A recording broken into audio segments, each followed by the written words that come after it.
amigos telespectadores da Rede Vida de Televisão e do programa Páginas Difíceis da Bíblia.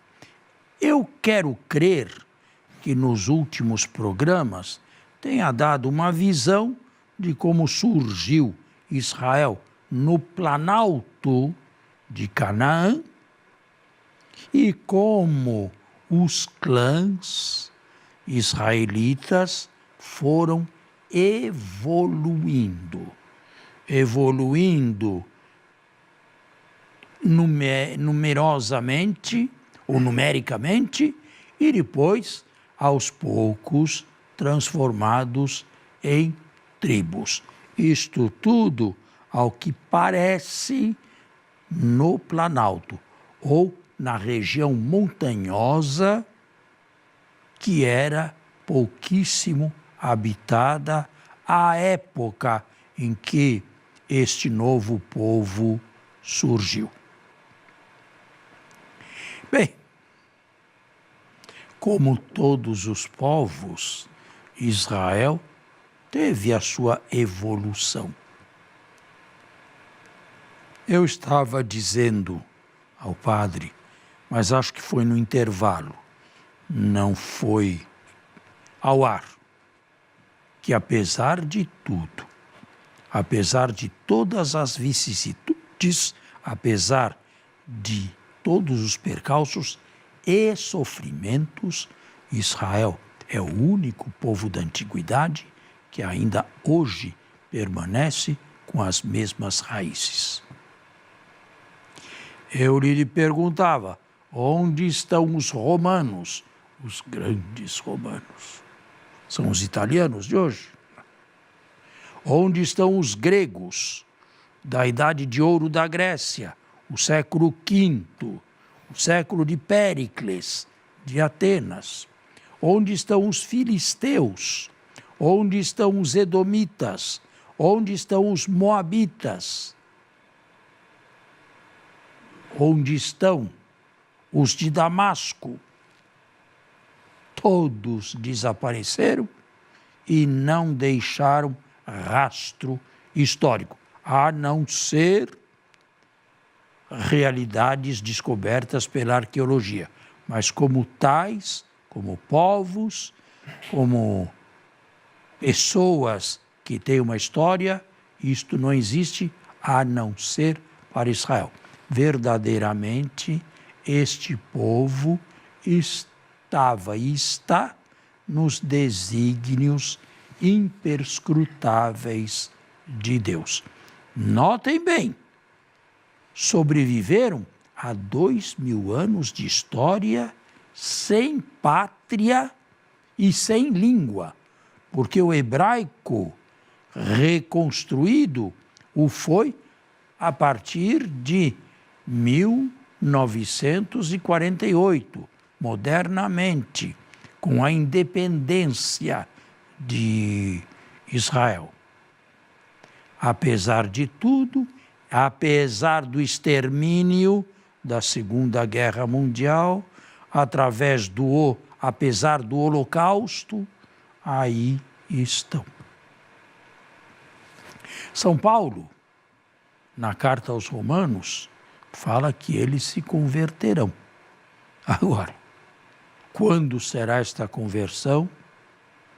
Ela abrangerá que número? De que forma? Tudo isto é um mistério ainda para nós. Já falei demais também na introdução. Tranquilo, padre, é sempre bom ouvi-lo. E aproveitando aquilo que o senhor estava partilhando conosco, que todo o povo, padre, tem o seu processo de evolução. Aliás, é isso o que nos torna sempre mais racionais, né? Hoje, a gente decidiu entrar um pouquinho no território do livro dos Juízes. Um livro de 21 capítulos, que é subdividido entre juízes maiores e juízes menores, e que, para além de algumas figuras que já estão mais do que conhecidas no mercado religioso, temos a presença de uma mulher, Débora. Historicamente, isso é possível? você me faz uma pergunta que não tem resposta. Como responder e em base a quê? Não há como responder isso. Eu diria que algumas figuras de juízes, como Gedeão, por exemplo, podem ter alguma raiz na história. Mas também nunca saberemos quem foram exatamente, o que exatamente fizeram e qual a obra que deixaram. É sempre o mesmo problema. O texto é um texto tardio e nós não temos na antiguidade, a época em que se coloca este livro, nada a partir de que ele possa ser comparado. O padre, o mesmo temos que aplicar a Sansão, por exemplo? Sim. Não, Sansão é totalmente idílico. É totalmente uma força enorme, capaz de derrubar um prédio inteiro com 100 filisteus dentro. Isto é claro que é uma história, mas uma história que tem valor. Os israelitas com Deus têm o seu poder. Agora, naquela época, porque nós cristãos não fazemos mais isto. Nós cristãos não podemos mais desejar a derrota dos outros. Nós não podemos esmagar quem quer que seja. Mas isto aconteceu numa época pré-cristã e longe ainda de Jesus. O padre, agora, se é que, olha o que eu vou comentar, se é que essa era dos juízes, bem no passado longínquo se deu, então era o juiz, o líder da tribo, ele que fazia tudo?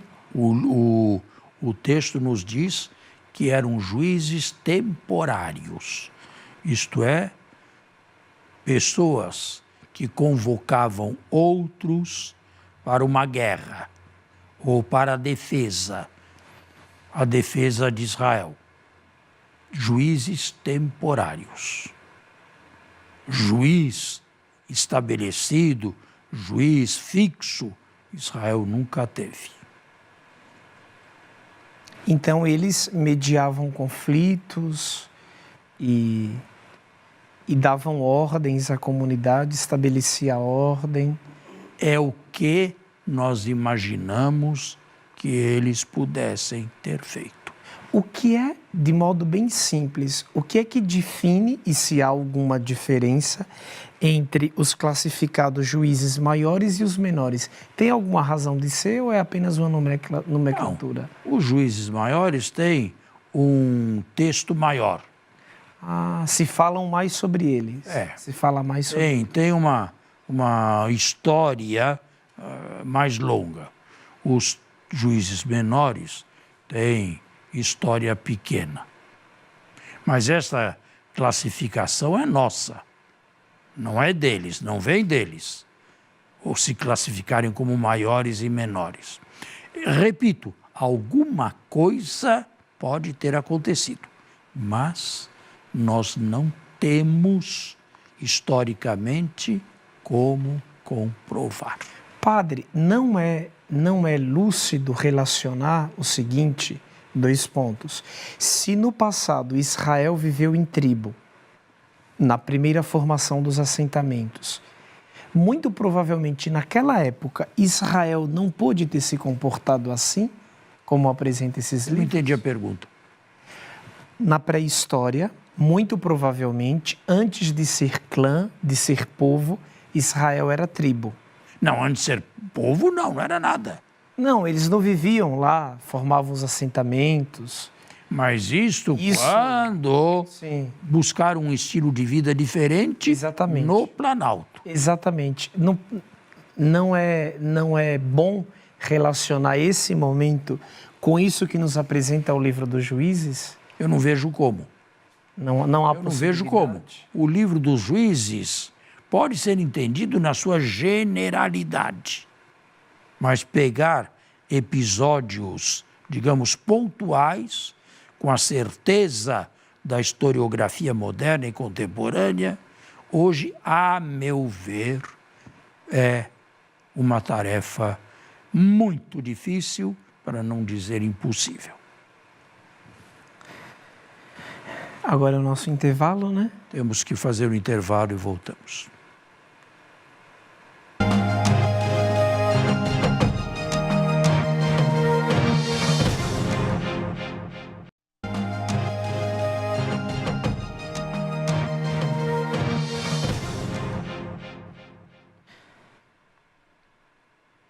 Muito bem, estamos de volta a este nosso segundo momento.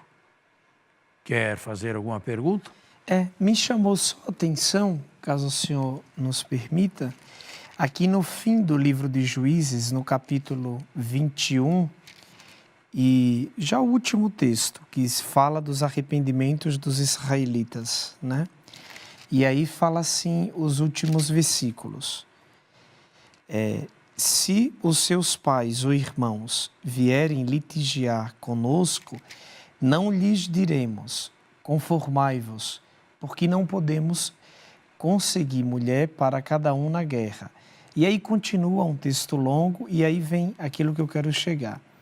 Naqueles dias não havia rei em Israel, e cada um fazia o que lhe queria. parecia correto. Isso é, narrativamente falando, uma clara transposição para aquilo que virá, que é a De monarquia. acordo com o texto, Samuel foi o último juiz. É isso que eu ia perguntar. Como é que nós podemos classificar Samuel? O último juiz e aquele que, no texto bíblico, anunciou ou apresentou a monarquia. E aqui precisamos de uma classificação, melhor, uma distinção. Há textos pró-monárquicos e a favor da monarquia, e há textos contrários à monarquia. Todos juntos aí, sobretudo no 1 de Samuel. De acordo com o livro, parece que o próprio Samuel era contrário à monarquia. Não se esqueça, o texto foi escrito tardiamente. Sim. E a monarquia a que levou? Ô padre, mas... A que levou a monarquia? Tudo bem. Me responda. Se esfacelou, né? Nos dois lados. Sim. Mas como que Samuel poderia ser contrário à monarquia se foi ele que ungiu os principais monarcas Não de se Israel? esqueça que isto aqui foi escrito de trás para diante. E não de diante para trás. É sempre a tentação. Agora, os que escreveram sabiam como se tinha comportado a monarquia. Sabiam perfeitamente. Sabiam do desastre, não só da monarquia do norte de Israel, mas da monarquia do sul também. Descreveram Samuel como um homem reticente. E só obedecendo a Deus, ele aceitou a monarquia. Mas com reservas, com muitas reservas. Tudo isto escrito tardiamente e depois dos acontecimentos. Vou ver se aqui eu encontro um texto. Olha aqui, leia o 1 de Samuel, capítulo 8, versículo 10 e seguintes. Primeiro livro de Samuel, capítulo 8, versículo de 10 até o 18. Eu acho que quando eu fui seu aluno, eu coloquei aqui, texto desfavorável. Vamos ver. Samuel expôs todas as palavras de Yahvé ao povo que lhe pedia um rei. Ele disse: este será o direito do rei que reinará sobre vós.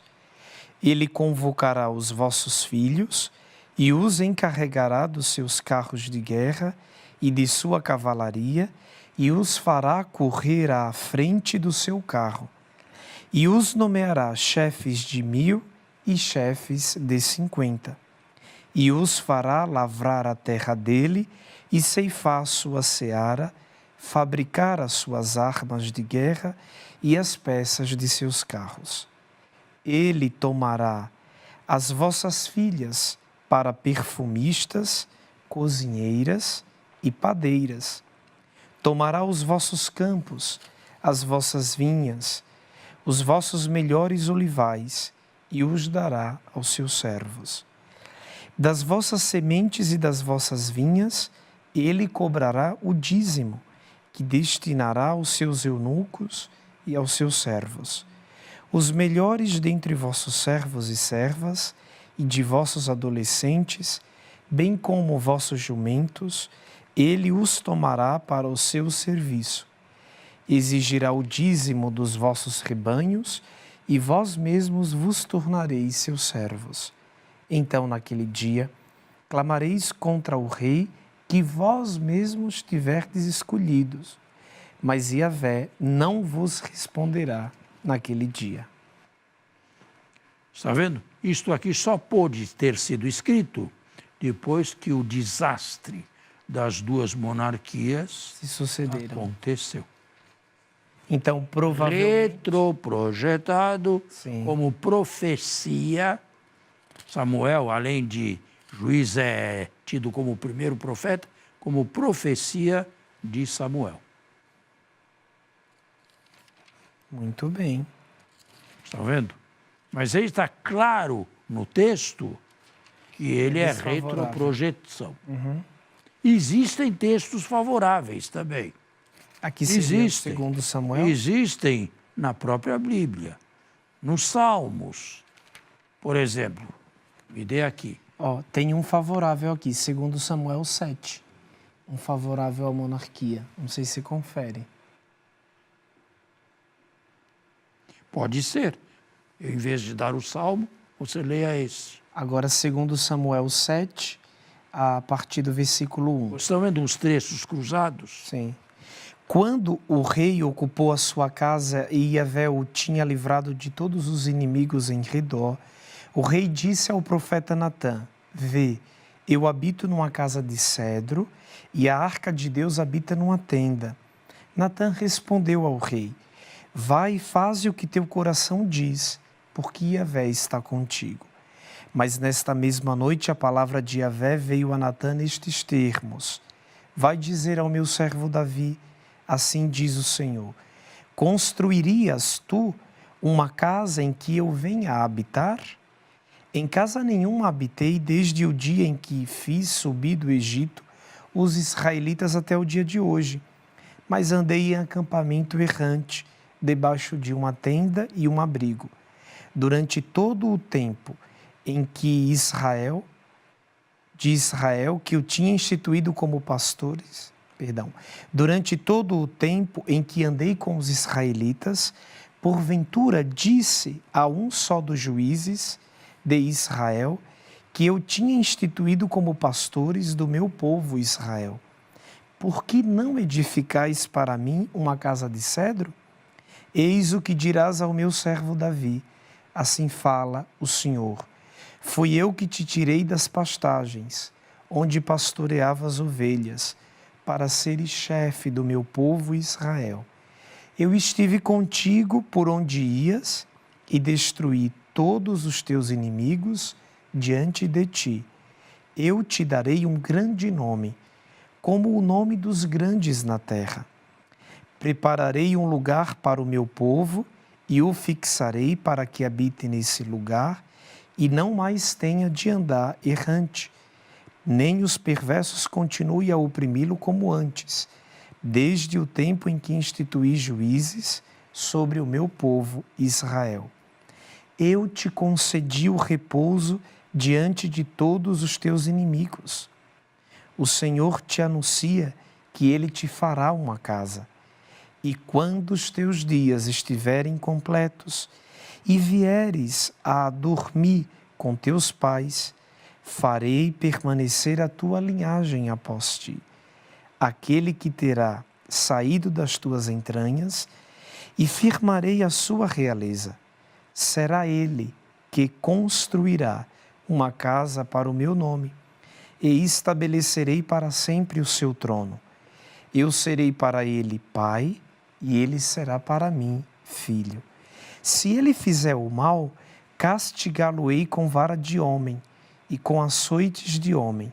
A tua casa e a tua realeza subsistirão para sempre diante de ti, e o seu trono se estabelecerá para sempre. Está vendo? Um texto favorável. Mas existem nos Salmos também salmos favoráveis. A monarquia. A monarquia, claro. Mas existem salmos desfavoráveis. Também a monarquia. Sim. Só que agora procurar isto diante das câmeras de televisão é um pouco complicado. Onde é que estão os salmos? Aqui estão. Aqui. Leia, por favor. Um pouquinho só, não precisa ler tudo, não. Sim. O Salmo 72, número hebraico. Nós só temos 1 minuto para isto. O 72. É. Ó Deus, concede ao rei teu julgamento e a tua justiça ao filho do rei, que ele governe teu povo com justiça e os teus pobres conforme o direito. Diante montanhas e colinas trarei a paz ao povo. Com justiça ele julgue os pobres do povo. Salve os filhos do indigente, esmague seus opressores. Que dure sob o sol e a lua, por geração de gerações. Que desça como chuva sobre a erva roçada, como chuvisco que irriga a terra. Que em seus dias floresça a justiça e muita paz até ao fim das luas. Aí, temos que parar, porque já nos estão indicando o término do nosso programa. Mas está vendo? Sim. Textos favoráveis e textos contrários. Deus muda de opinião? De acordo com a Bíblia, sim.